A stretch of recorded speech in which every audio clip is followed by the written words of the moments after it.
Halo anak-anak, berjumpa lagi di channel seputar PPKN. Pada bab 2, kita sudah mempelajari banyak hal mengenai pembukaan UUD NRI tahun 1945. Masih ingat kan materi sebelumnya? Dalam materi bab 2, kalian sudah belajar mengenai makna alinea hingga sikap positif terhadap pokok pikiran dalam pembukaan UUD NRI tahun 1945. Selanjutnya, kita akan masuk ke materi pembelajaran bab ketiga mengenai Kedaulatan Negara Kesatuan Republik Indonesia yang akan kita bagi ke dalam 3 submateri. Adapun ketiga submateri pada bab ketiga tentang Kedaulatan Negara Kesatuan Republik Indonesia yaitu sebagai berikut. Bisa kalian lihat pada layar kalian masing-masing ya. Nah, pada hari ini kita akan membahas terlebih dahulu submateri pertama pada bab ketiga, yakni tentang hakikat dan teori kedaulatan. Jadi, pada submateri pertama pada bab ketiga hari ini, kita akan membahas beberapa materi seperti yang pertama, pengertian kedaulatan, yang kedua, sifat-sifat kedaulatan, yang ketiga, macam-macam kedaulatan, dan yang keempat, teori-teori kedaulatan.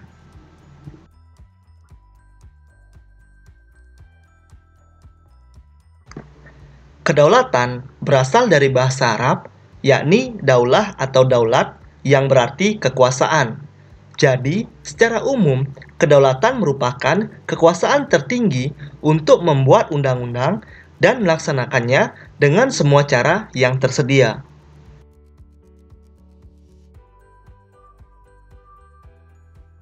Selanjutnya, kita akan membahas tentang sifat-sifat kedaulatan. Jadi, sifat-sifat kedaulatan dibagi menjadi 4. Yang pertama, asli. Asli artinya kekuasaan tidak berasal dari kekuasaan lain yang lebih tinggi. Yang kedua, permanen. Artinya, kekuasaan tetap ada sepanjang negara itu tetap berdiri, walaupun pemerintahannya sudah berganti. Yang ketiga, tunggal. Artinya, kekuasaan itu merupakan satu-satunya dan tidak dibagikan kepada badan-badan lain. Yang keempat, tidak terbatas. Artinya, kekuasaan itu tidak dibatasi oleh kekuasaan lainnya.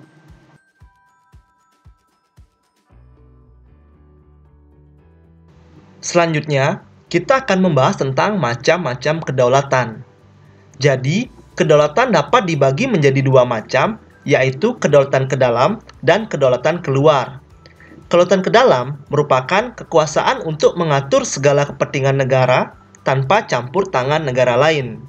Sedangkan kedaulatan keluar merupakan kekuasaan untuk menjalin kerjasama dengan negara lain tanpa terikat kekuasaan lainnya. Adapun contoh dari kedaulatan ke dalam yaitu seperti membuat kebijakan atau undang-undang. Sedangkan contoh kedaulatan keluar seperti melakukan hubungan ataupun kerjasama dengan negara lain.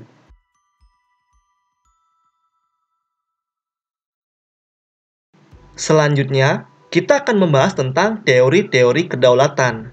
Jadi, teori-teori kedaulatan dapat dibagi menjadi 5. Yang pertama yaitu teori kedaulatan Tuhan, yang kedua teori kedaulatan raja, yang ketiga teori kedaulatan negara, yang keempat teori kedaulatan hukum, dan yang kelima, teori kedaulatan rakyat.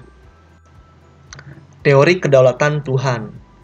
Teori kedaulatan Tuhan merupakan teori kedaulatan yang pertama yang beranggapan bahwa raja atau penguasa memperoleh kekuasaan tertinggi dari Tuhan. Adapun penganut teori kedaulatan Tuhan, yang pertama Agustinus, yang kedua Thomas Aquino, yang ketiga F. G. Stahl, yang keempat F. Hegel. Sedangkan negara yang pernah menganut teori kedaulatan Tuhan seperti negara Belanda pada zaman dulu, lalu ada Jepang di zaman kekaisaran, lalu ada Mesir kuno, dan yang lainnya. Teori kedaulatan raja. Teori kedaulatan raja merupakan perkembangan dari teori kedaulatan Tuhan. Teori ini beranggapan bahwa kekuasaan tertinggi berada di tangan raja. Adapun penganut dari teori kedaulatan raja yang pertama ada Niccolo Machiavelli, yang kedua ada Thomas Hobbes. Sedangkan negara yang pernah menganut teori kedaulatan raja antara lain yaitu negara Prancis pada zaman Raja Louis, lalu ada Inggris, dan juga Malaysia. Teori kedaulatan negara. Teori kedaulatan negara beranggapan bahwa kekuasaan tertinggi terletak di tangan negara. Hukum dan konstitusi dibuat oleh kehendak negara. Oleh sebab itu, negara tidak tunduk terhadap hukum yang berlaku. Adapun penganut dari teori kedaulatan negara, yang pertama yaitu Jean Bodin, yang kedua ada Paul Le Bon, yang ketiga ada Friedrich Hegel, yang keempat ada Jelinek. Sedangkan negara yang pernah menganut teori kedaulatan negara, yang pertama Jerman pada zaman Hitler, yang kedua ada Korea Utara, dan yang ketiga ada Rusia pada zaman Stalin. Teori kedaulatan hukum. Teori ini beranggapan bahwa kekuasaan pemerintah berasal dari hukum yang berlaku. Kekuasaan hukum merupakan kekuasaan tertinggi dalam negara. Adapun penganut dari teori kedaulatan hukum, yang pertama ada Hugo de Groot, yang kedua ada Kreb, yang ketiga ada Immanuel Kant, yang keempat ada Leon de Guit. Sedangkan negara yang menganut teori kedaulatan hukum yaitu yang pertama negara di bagian Eropa, lalu ada Indonesia dan Swiss serta negara lainnya. Teori kedaulatan rakyat. Teori ini beranggapan bahwa kekuasaan tertinggi adalah rakyat. Rakyat memberikan sebagian hak-haknya kepada wakil-wakilnya untuk kepentingan bersama.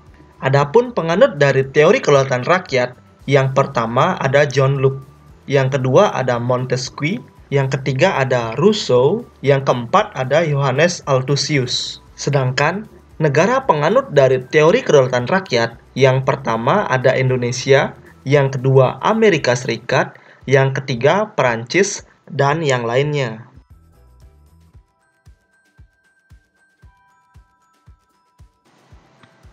Dari penjelasan materi sebelumnya, kita dapat merangkum materi tersebut sebagai berikut.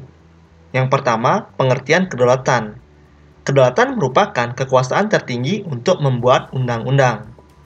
Sifat-sifat kedaulatan dibagi menjadi 4. Yang pertama asli, yang kedua permanen, yang ketiga tunggal, dan yang keempat tidak terbatas. Sedangkan macam-macam kedaulatan dibagi menjadi 2, yaitu kedaulatan ke dalam dan juga kedaulatan keluar. Sedangkan teori-teori kedaulatan dibagi menjadi 5.